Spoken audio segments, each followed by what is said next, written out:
Баршаңызға қайырлы күн достар, менің каналыма қош келдіңіздер. Бүгін сіздерге өте ерекше гүлқуырдақ деп аталатын тағамның рецептісімен бөлісемін. Ең алдымен картошка, сәбіз, пиязымызды ашып, жақсылап жуып дайындап аламыз. Және де етімізді осылайша қатты ірі емес, қатты майда емес, орташа етіп турап шығамыз. Қойдың немесе сиырдың етін пайдалансаңыздар жақсы болады. Сәбізімізді осы видеода көрсетіп тұрғандай етіп турап шығамыз. Картошкамызды да 2-ге немесе 3 бөлікке ірі етіп турап шықсаңыздар әдемі көрінеді.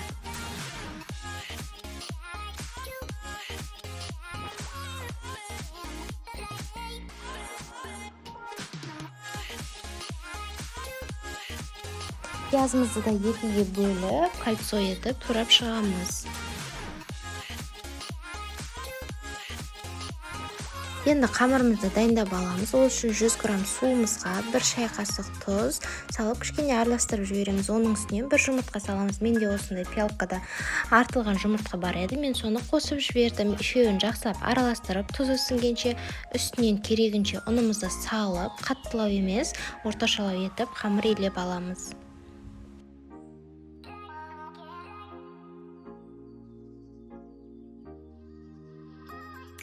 Және де сіздерге бір лайфхак айта кетейін. Осылайша қамырларыңыздың арасы іртік-іртік болып қала беретін болса, ыдысымыздан алып, стөлдің үстіне қойып, видеода көрсетіліп тұрғандай осылайша езіп шығамыз.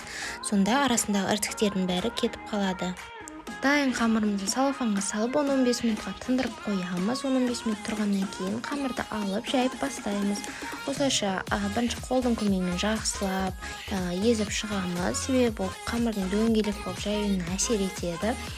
Және де оқтаудың көмегімен осылайша бірінші 4 шетінен бастап ортасына қатты салмақ салмастан илеп шығамыз.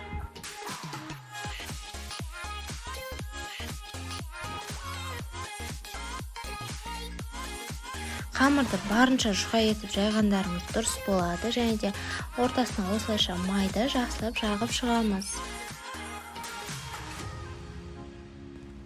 Пышақтың көмегімен видеода көрсетілгендей етіп ортасынан бір бөлікке және де ұзын-ұзын бөліктерге бөліп аламыз. Себебі ораған кезде қатты қалың болып кетпес үшін.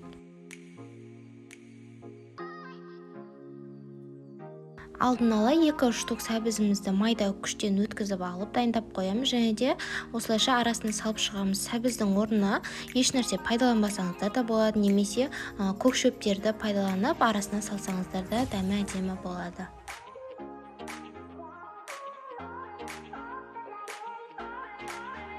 Осылай бір шетіне салып, екінші шетімен үстін жауып шығамыз.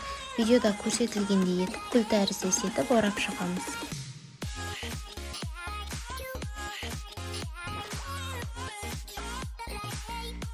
Менің арнамда бұл тағамнан басқа да өте көп екінші, бірінші тағамдардың рецептілері және де пирогтардың, торттардың рецептілері бар.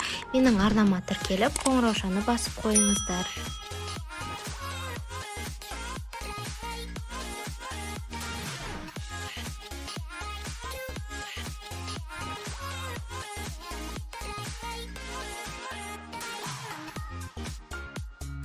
Қазанымызға май құйып, қатты қыздырып, оның үстіне етті салып, жақсылап араластырып, қуырып аламыз.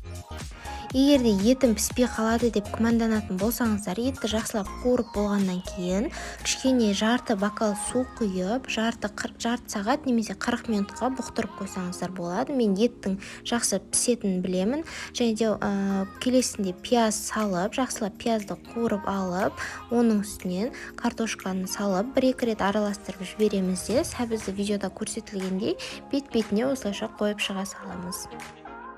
Дәл осы кезде үстіне тұз бұрышын саламыз, ол видеоға түспей қалыпты. Және де дайындап қойған гүл қамырларымызды бетіне осылайша бір-біріне кішкене алшақтау етіп қойып шығамыз. Себебі бір-біріне тиетін болса жабысып қалуы мүмкін. 300 граммда су құйып, астын баяу отқа қойып, 1,5 сағатта пісіріп аламыз. Міне біздің тағамымыз пісіп дайын болды. Көріп тұрғандарыңыздай картошкасы да еті де өте жұмсақ болып піскен. Дәл осы тағамды міндетті түрде ауызашарда отбасыларыңызға жасап беріңіздер. Сіздерге видео ұнады деген ойдамын. Комментарий жазып лайк басып кетіңіздер. Сіздермен болған Арайлым.